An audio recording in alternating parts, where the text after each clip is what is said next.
I can make the confession now if you want. Mr. Chair. Talagang niyayari ko. Pero wag mo naman, mga pulis kawawa naman. Meron akong death squad. Death squad.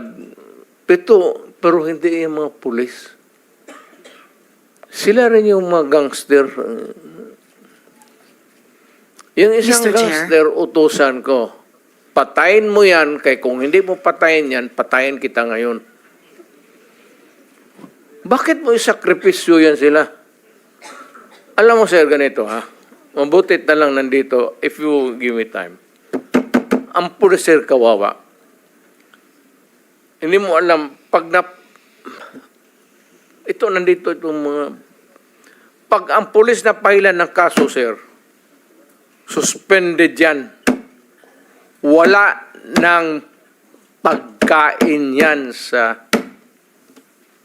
The day that the suspension is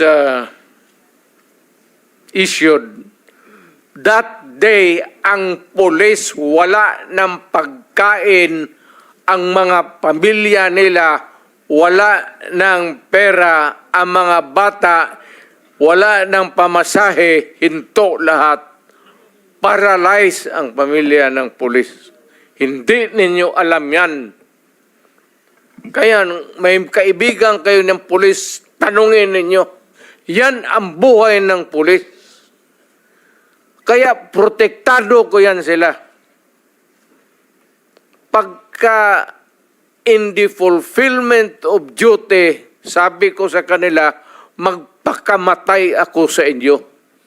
Pero pag nag-abuso kayo, nagpatay kayo ng tao, nag-hold up kayo, nag-kidnap kayo, putang ina, ako mismo ang papatay sa inyo.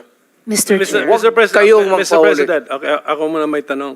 Kasi medyo nalito rin po ako. So, ibig niyo sabihin na gusto niyo proteksyonan yung police, ayaw niyo silang gamitin sa maipit sila kasi kung masuspend sila, kawawa pamilya niya. Tas nabanggit niyo, may sarili kayo ngayong tinayo na hit squad. Is that what you're trying to tell us? Para hindi po kami nalilito po. I mean, can we be very clear? Hindi naman Salitang ano po ito? Salitang diretso. Opo. Hindi naman death squad.